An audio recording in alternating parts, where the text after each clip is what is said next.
जनता को हिसाब दो यदि लड़ना है चुनाव, बोले गोपाल कृष्ण अग्रवाल। भाजपा के राष्ट्रीय प्रवक्ता गोपाल कृष्ण अग्रवाल आज खुर्जा में पहुंचे और विभिन्न स्थानों पर लोगों को संबोधित किया। आपको जानकारी दे दें कि गोपाल कृष्ण अग्रवाल भी गौतम बुद्ध नगर लोकसभा से चुनाव लड़ने की तैयारी कर रहे हैं, जिसके चलते वह लोगों के बीच पहुंच रहे हैं।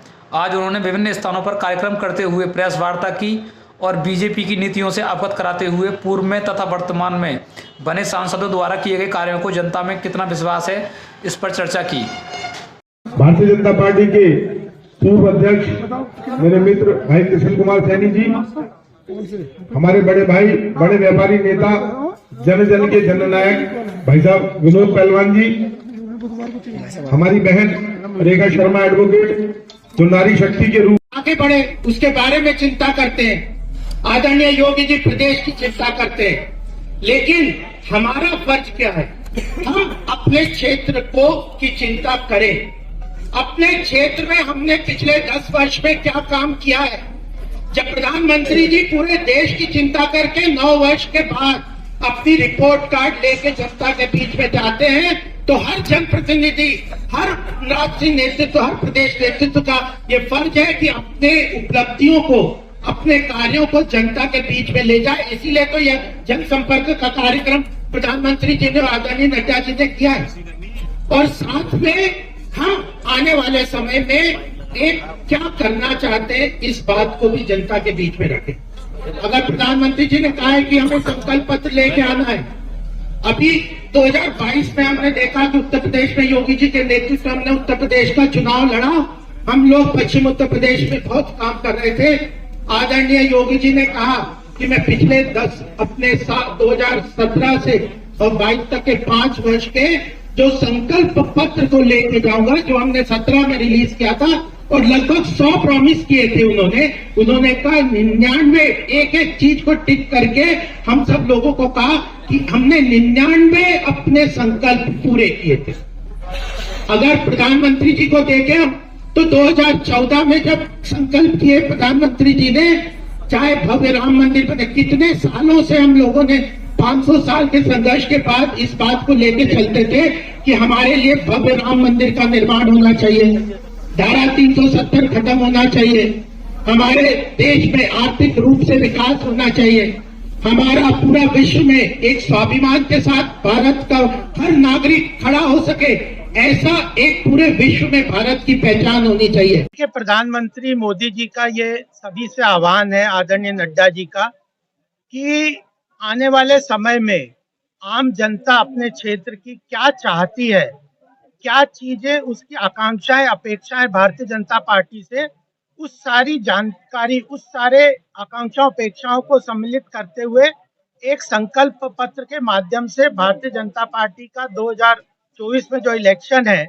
उसमें एक संकल्प और विजन डॉक्यूमेंट के रूप में प्रारूप सबके सरकार के पार्टी के सामने आए।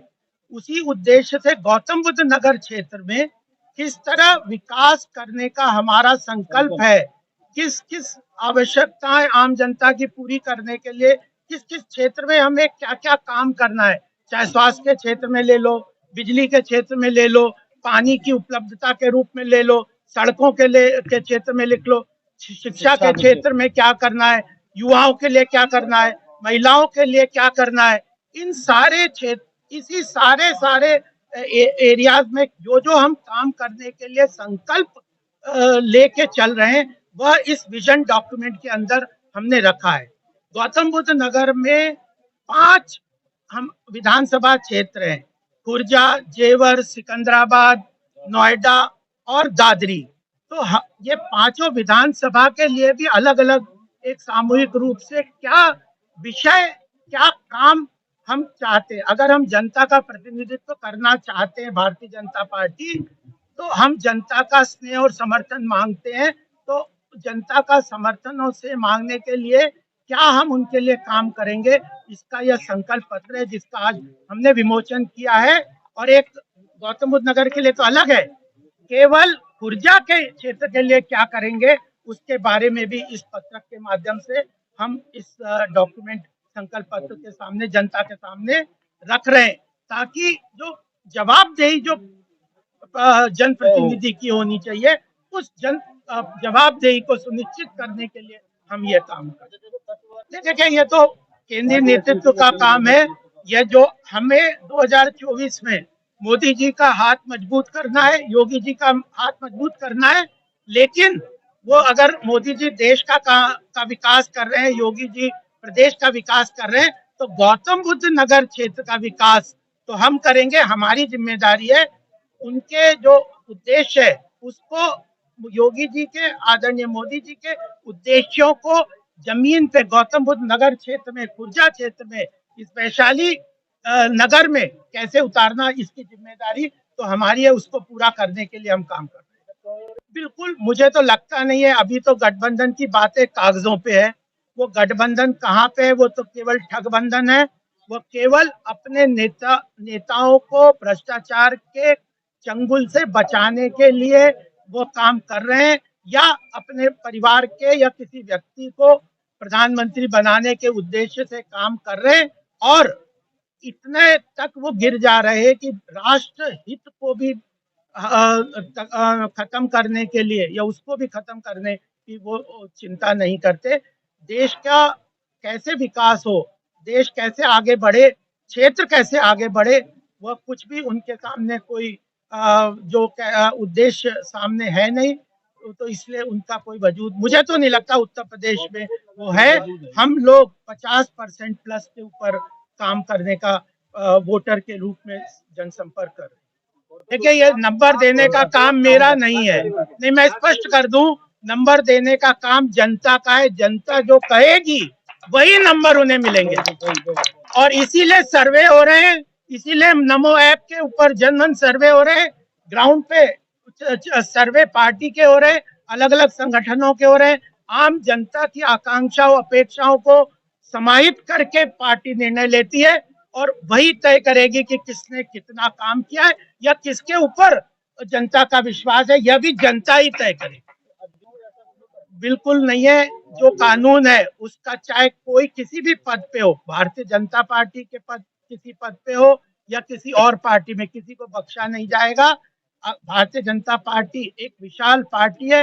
अगर हमारी विचारधारा को कोई एक्सेप्ट करता है, उस पर चलने के लिए अपने प्रतिबद्धता दिखाता है, या देश के विकास में कुछ योगदान करता है, तो उसका स्वागत है। लेकिन उसके ऊपर कोई कानूनी रूप से कोई उल्लंघन किया या कोई उसके ऊपर कोई आरोप है, उसका निष्पक्ष रूप से जांच हो गई, उसको कोई कोताही नहीं बरती जाएगी। देखिए, प्रधानमंत्री ने कहा है कि इस देश में केवल 4 जातियां हैं। उसमें अन्नदाता एक महत्वपूर्ण वर्ग है, जिसके विकास के लिए हम लोग काम कर रहे हैं, प्रधानमंत्री जी काम कर रहे हैं। अगर पिछले 9 वर्ष के कामों को देखें, प्रधानमंत्री किसान सम्मान निधि, उर्वरक को जिस तरह से नीम कोटेड उर्वरक की भरपाई जो हो रही है, फार्मर प्रोड्यूसर ऑर्गेनाइजेशन को जिस तरह बढ़ावा दिया जा रहा है, किसान जो बीमा योजना के माध्यम से जिस तरह किसानों का विकास हो रहा है, अभी विश्वकर्मा योजना को लेके आगे चल रहे हैं, अनेकों योजनाएं किसानों के विकास, कोऑपरेटिव सेक्टर में इतना बदलाव, इतना ज्यादा सरकार सहायता प्रदान कर रही है। तो इन सब माध्यम से किसानों का महत्वपूर्ण तरीके से विकास में भागीदारी सुनिश्चित हो, इसके लिए हम प्रतिबद्ध हैं। उनकी ये ऐसी समस्याएं चर्चा के माध्यम से सुलझेंगी।